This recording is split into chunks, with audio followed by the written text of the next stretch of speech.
We hope you enjoy The Magicians, Forever Young by Rachel Lawson. Looking forever young was the affliction of the people of Blake Alexander's race. He, like all his people, aged normally like humans till the age of 25, but they stopped aging, which caused great frustration for him, a true millennial time traveler born 60 years ago. But at age 40, he was stuck 1,000 years in the past. He died only to come back to life, unlike his other people who live long too, but only till they die normally. Eternal youth he saw as a curse, not a blessing. He walked one day onto a crime scene as his alter ego, the magician superhero, and the local coroner, Blue Midnight, regaled in a blue magician's outfit with a mask, to be greeted. It's the boy wonder, from an ignorant human policeman. "I'm not a boy anything," moaned Blake in reply, pushing past the ignorant man. He walked up to a young-looking man in red dressed like him, but with red hair, not black hair like Blake. "Hello, Uncle Si," Blake said to the man in red who was the commanding officer there, Sergeant Simon Alexander Drax. "Hi, Midnight," said Simon. "Ignore him, he's just a human." Simon knew how Blake felt. Later that day, Blake, whose night job was that of a famous stage magician and illusionist, had a publicity photo shoot for the show with his partner in the act and best friend, Max Starfire, another of Blake's race. Max was enjoying the photo shoot. Blake, on the other hand, felt awkward. "Lighten up, Blake," Max said, noticing Blake wasn't happy. "They are treating us like kids and are making us look like a boy band. It is so wrong," said Blake, posing on his own for an elegant, heroic anime-style shot. "Stop talking, boy. You're ruining the shot," complained the photographer. "Boy?" huffed Blake, and looking moody. "Perfect pose, hold," said the photographer who took a photo. Blake dropped his coat, which he was holding up while posing, showing his leg and the red lining of the black long coat he wore. "How'd it look?" Blake asked. "Like Tuxedo Mask unmasked," said Max.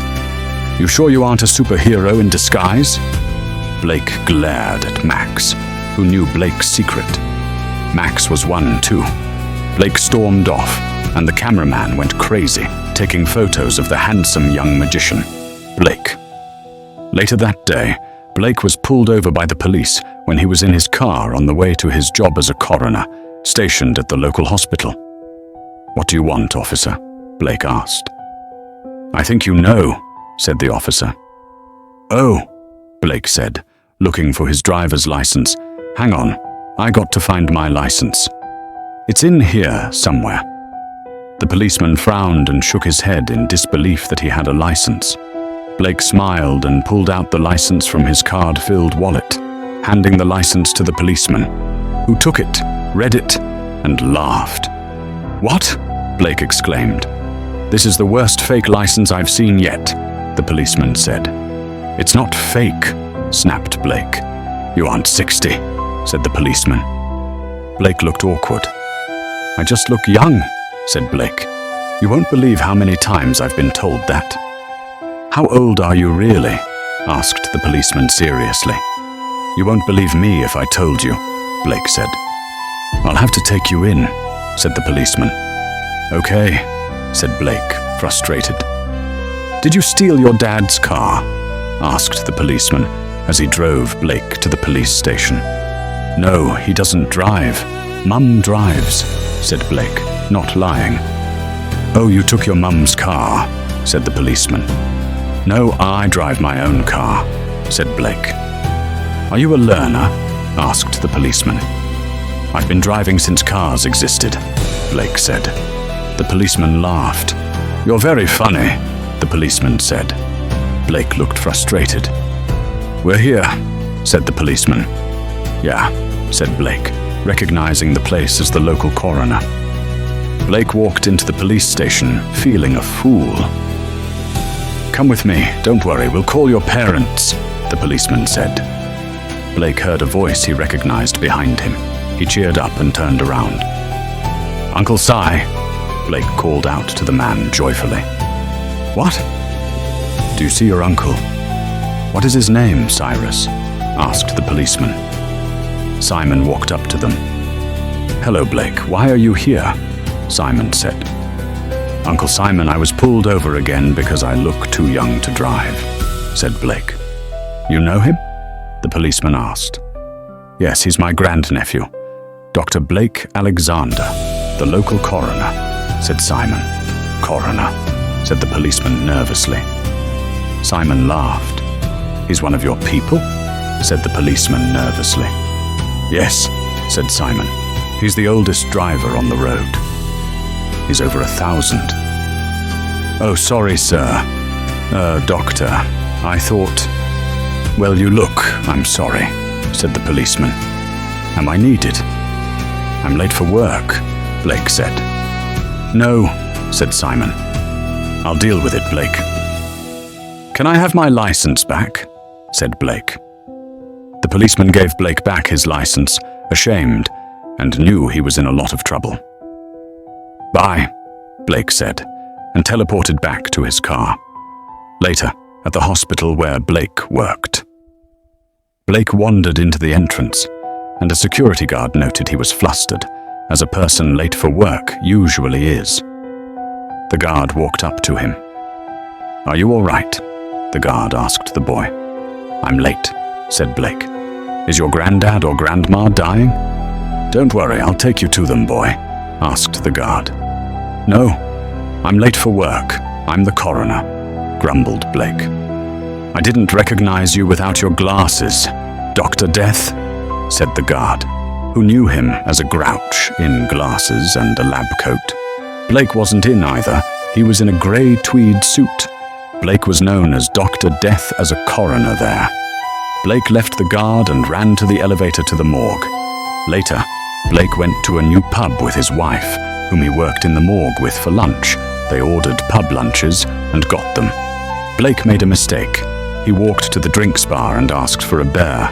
The barman looked at the license, and Blake and his wife, who was one of his race too, he kept his license and told them to go back to school and leave. Blake got his uncle to get his license back later, but Simon needed to call in some older-looking policeman to prove he wasn't a teenage friend of Blake's, posing as a policeman.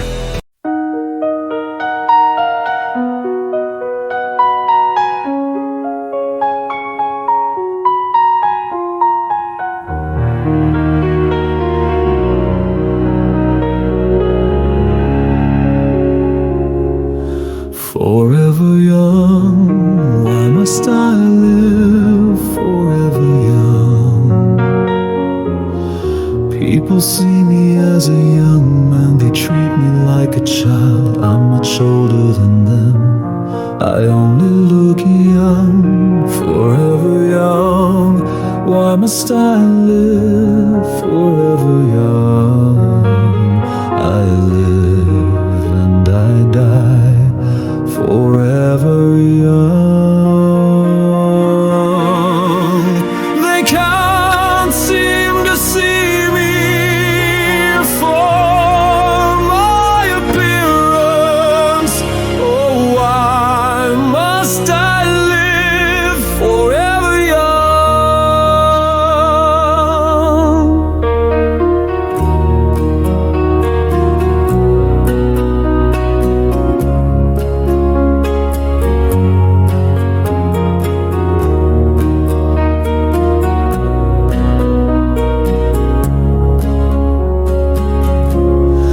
Forever young, why must I live forever young?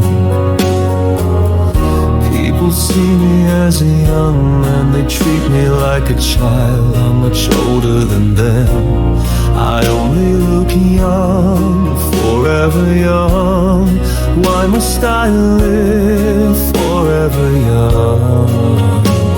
I live and I die forever young.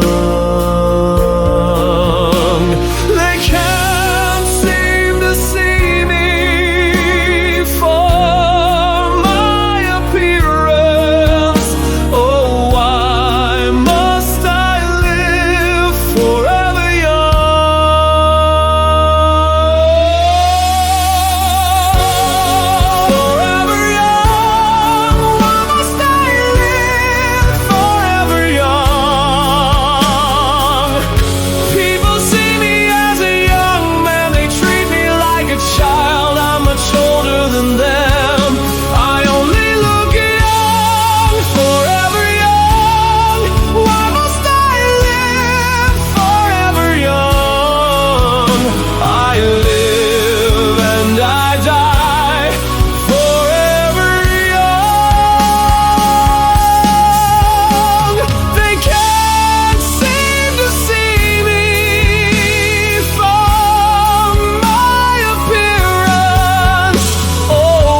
must I look forever young?